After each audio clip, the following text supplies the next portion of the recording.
Hey, this is ND Wilson from The Riot and the Dance. You're listening to On Faith's Edge with Joe Taylor. We still need to respect and love one another. And I think we as Christians lose sight of that. That was N.D. Wilson. Thank you, N.D., for the introduction.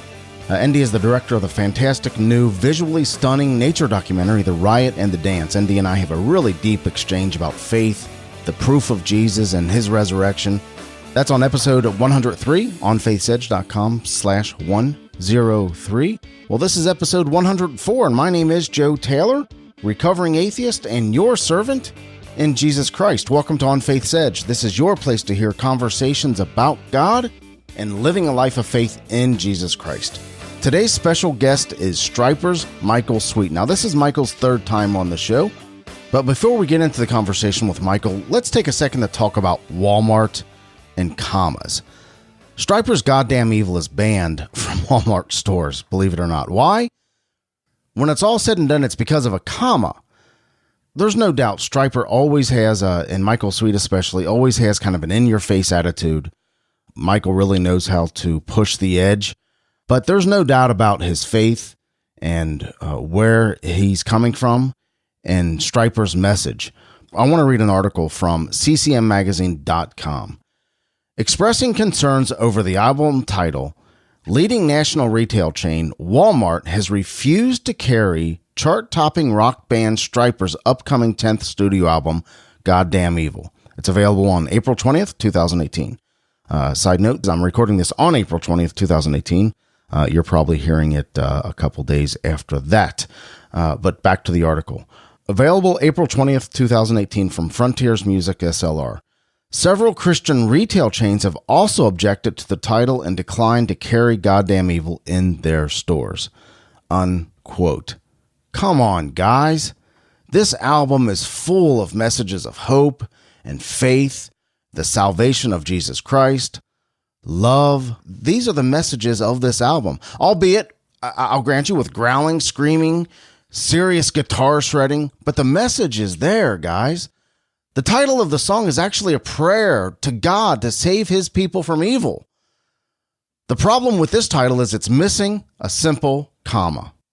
If they would have just put God, comma, damn evil, it would have been grammatically correct, in context, and Walmart would have probably kept it in their stores. But it sounds like Walmart's going to take a holier-than-thou attitude and not put out an album that has a message of love and grace and salvation and all those good things that we want to be.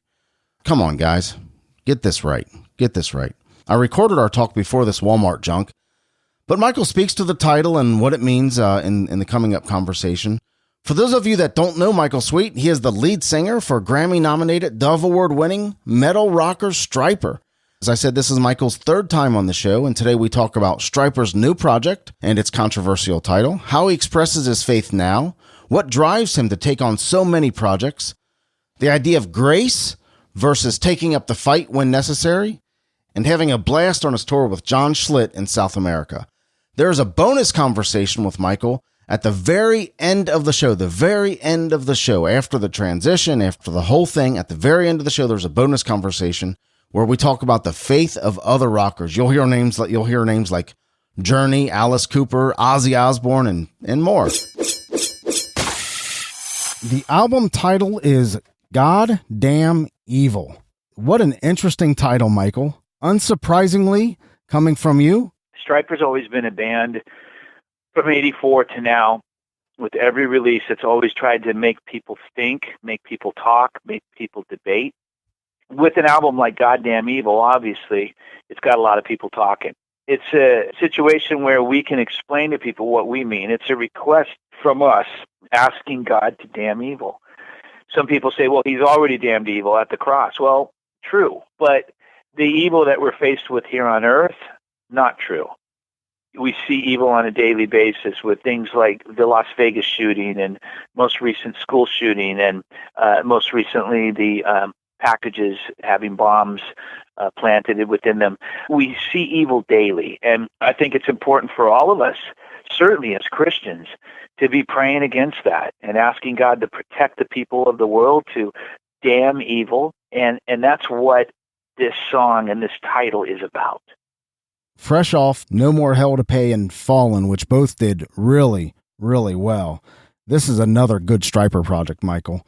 It's a little harder than previous Stryper albums, but it also seems to me a bit spiritually deeper. I mean, a lot of the lyrics are talking about our society and the times that we live in. And again, like we released a song called Sorry and posted the lyrics, and it's about a relationship that has lost trust because of lies and manipulation and what have you. And then someone actually posted, how does this have anything to do with Jesus? And I'm thinking to myself, it has everything to do with Jesus. Jesus is about love and trust and honor, and what part of that are you missing? Right. You know, so some of the comments that we read, it's just like, wow, this is 2018? Amazing. You take the song Sorry, which is your classic Stryper sound. Yes. Really, really good song. But you open up with Take It to the Cross. This is not your typical Stryper sound, Michael. A rougher, harder, really good, and a solid message. We've had a number of people over the years ask us for something heavy that borders on thrash. And Take It to the Cross was our answer to that. You know, we wanted to get a little heavier and try something a little different. And we actually had a blast recording that song, man. Probably more fun recording that song than any other song on the album. I don't know why. It was one of those songs when we were in the studio, and whenever we would play back that song or we would record something on that song, everyone would rush to the control room to hear it. We had some special guests on that song, right? We do. We have a guy by the name of Matt Bashan who plays for Shadows Fall and Act of Defiance. We had him come in and do the death growl. And we just wanted to kind of take it in a different direction, do stuff that we've never done before. And man, we were loving every minute of it. And when we were recording that song, and after Matt did his parts, and as we built the song, we were all just in the control room looking at each other like high-fiving, like, wow, you know, we loved it. It created some controversy. You know, you got the people that love it, and you got the people that hate it. No in between. There's never ever in between with Stryper, though. No, there never is. There really isn't. And the people that hate it, you know, or who have said that they hate it, they don't like heavy at all. You know, they don't like our heavy stuff, period.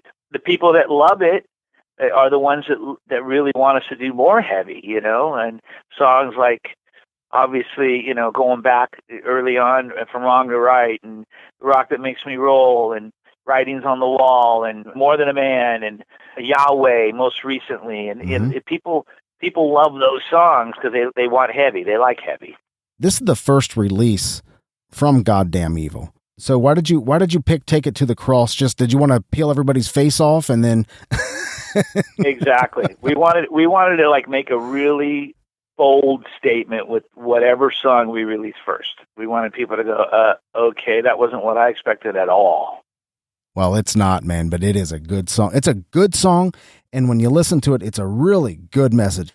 It is. And it's reminding people to give it to God, you know, take it to the cross. If you're having problems, if you're struggling, if you're down and out, if you're depressed, you know, pray, give it to God, lay it at his feet, take it to the cross. And that's the message of the song. And then you follow it up, putting all traditional Stryper fans at ease with Sorry. Yeah, I mean, Sorry, we could have gone first for Sorry, and I think it would have done really well, and people would have dug it and everything, but it's a little bit more to be expected and not out of the ordinary for Stryper. You know, it's a little more straight ahead and what people might expect to hear from Stryper. So that's why we didn't go first with Sorry. And I think it's pretty funny and ironic that we release Take It to the Cross and then we follow it with Sorry. That's kind of a funny little inside joke there, I guess. That's right. Take It to the Cross. And by the way, in case you heard Take It to the Cross, sorry, here's some real Stryper.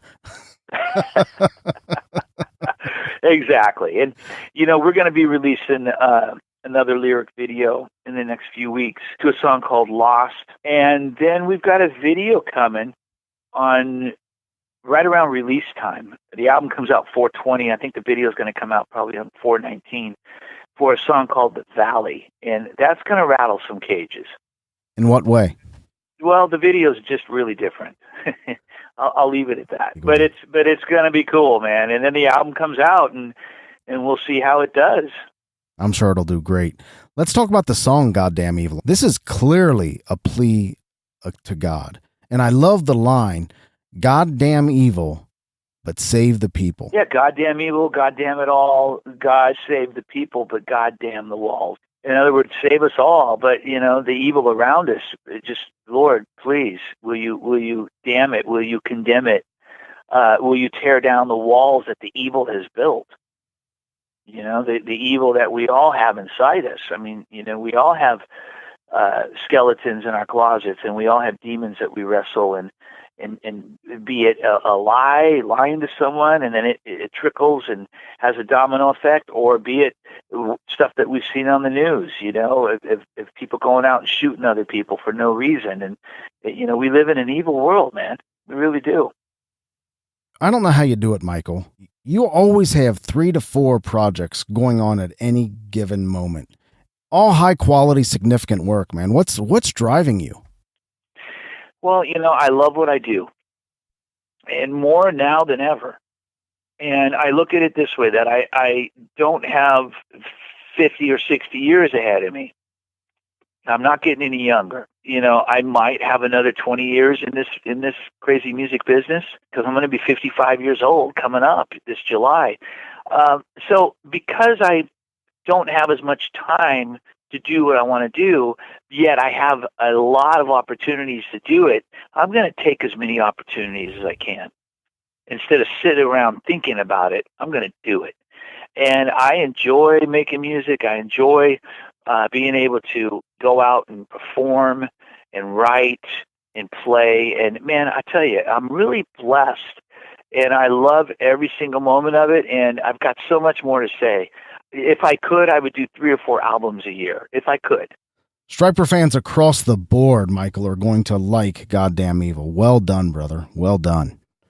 Well, man, we're excited. We can't wait for everyone to hear the entire album, and for us to go out and play some of these songs live with our new bass player, Perry. And we're excited, man. We're really, really pumped up. And because of that, we're raring to go, man. We're like, I wish it was tomorrow. It's not, though.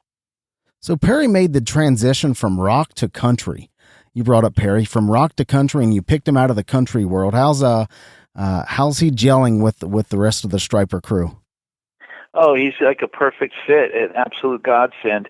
He's a rocker at heart. I mean, he was in Firehouse, and then he went on to play with Trace Atkins and Craig Morgan, and then he's back doing rock again.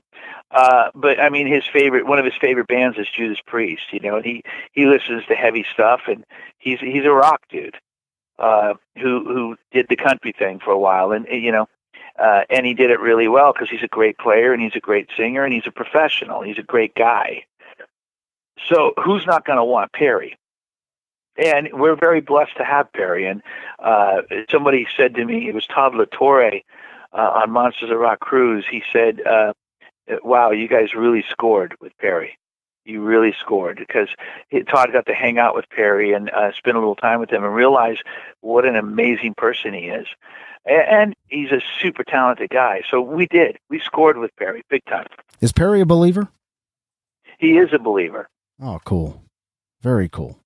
If you had to pick a favorite piece from Goddamn Evil, Michael, what is it? Oh, gosh, I'm going to go with As of Today, You Don't Even Know Me. I'm not sure what it is about that song, but it speaks to me. The lyric about how people online judge each other and comment and give their opinions about other people when they've never even met them.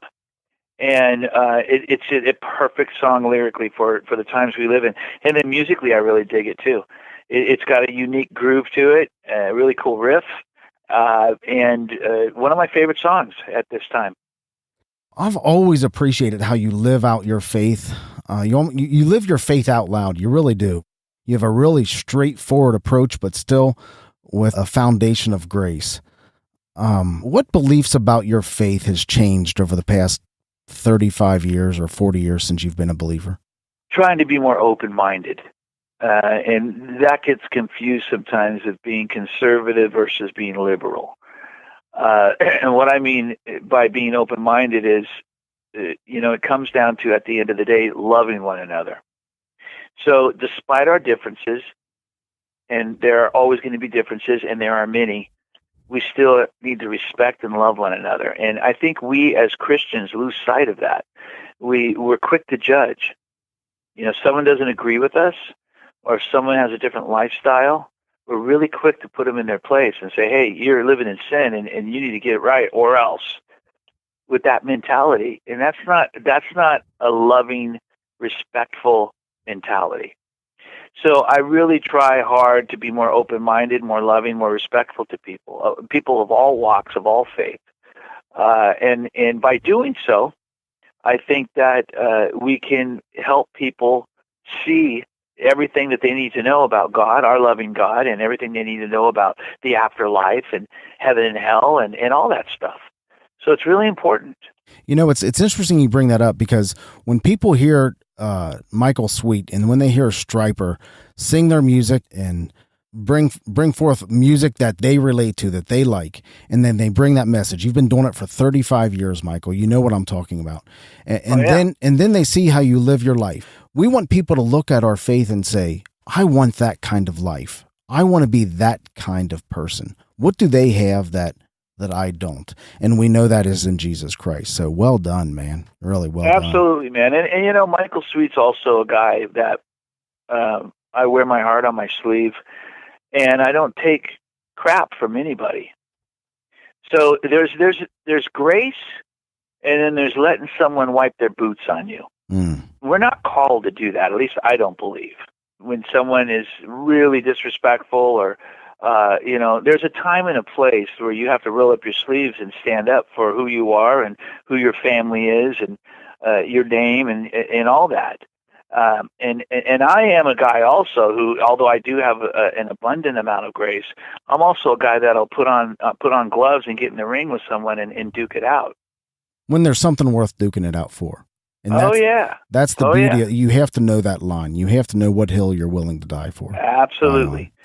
Absolutely. So, and I've met people over the years that they don't feel it's necessary to do that. And sometimes, their name or their brand or their whatever it is dragged through the mud by someone or a group of people or what have you. And it's like, it's okay to take a stand. It's okay to stand up for who you are and what you believe, for sure.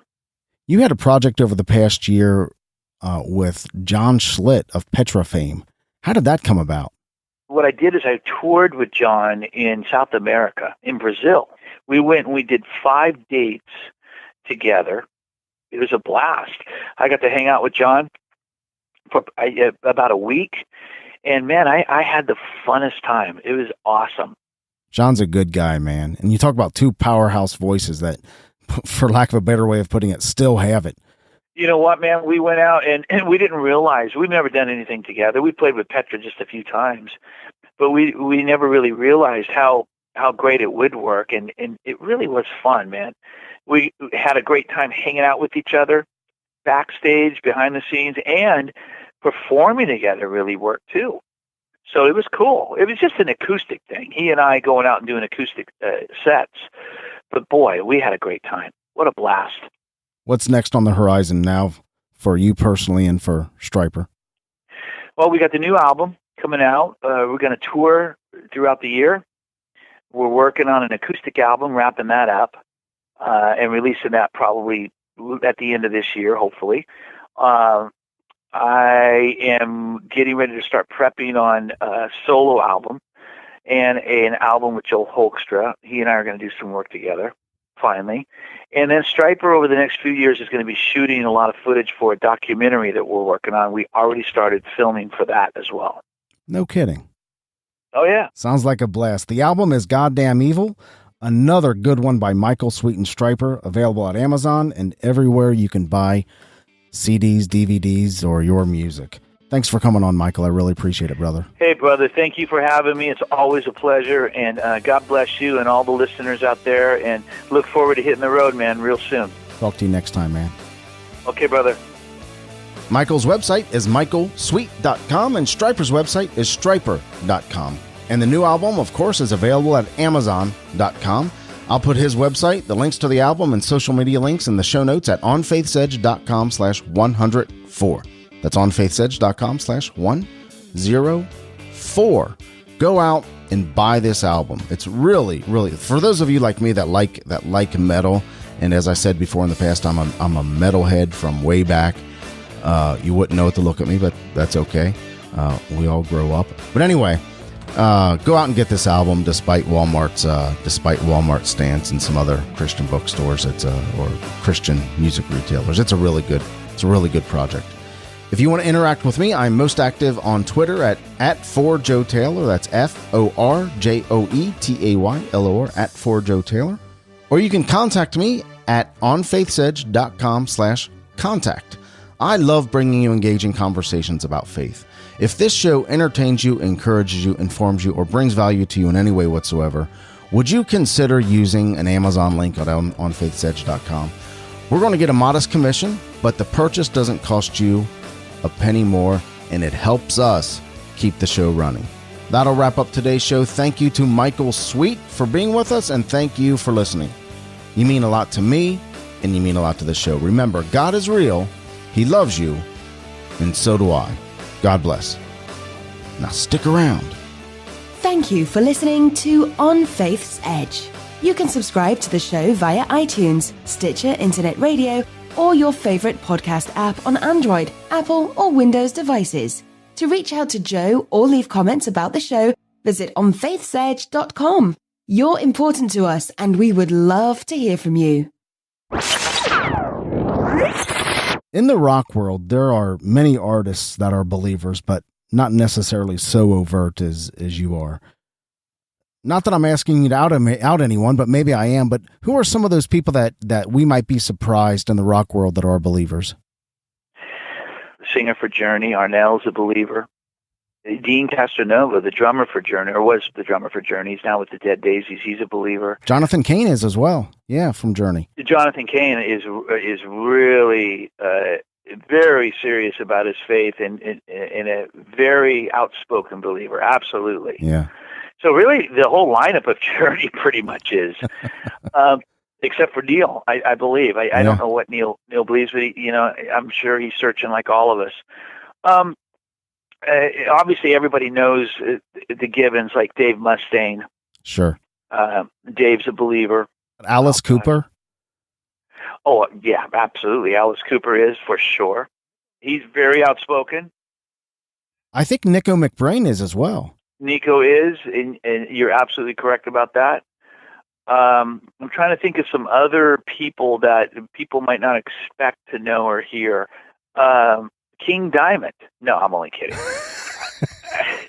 I don't know if King Diamond is or isn't. I doubt it. I'm not sure. Ozzy Osbourne. No, I'm only kidding with that too. You never know. You never know, dude. We're all searching. I think Ozzy. When I hear Ozzy talk these days and watch him on his show with his son and read interviews and stuff, I feel like Ozzy's definitely believes there is a God. At least is what I think, and is searching for sure, and it has an open heart and mind about that. So that's pretty cool. And as we grow older, we become more introspective, and we realize what life is all about. And and I think as we grow older, we start searching for God, and we start finding that path, and that's what I think we're seeing in some of these guys. Yeah, because when we're younger, we don't think about our own death, but when we get older, we do. We start thinking about okay, I'm not going to be around on this earth as long as I would like to have been. Maybe 10, 15, 20, 25 years if we're very fortunate and blessed. So you start thinking about it. You start thinking about, where am I going to go after this? But when we're young, we don't think about it. We're basically invincible, and we think nothing can harm us, and we're going to be here forever, and that's just not the case. Yeah, good point. Good point. Thanks for hanging out, Michael. I appreciate you, brother. Okay, dude. Hey, thank you, man. God bless you, and we'll see you out there. Take care. On the road, hopefully, okay? You bet. We'll be there. Take care, buddy. See ya. Bye-bye.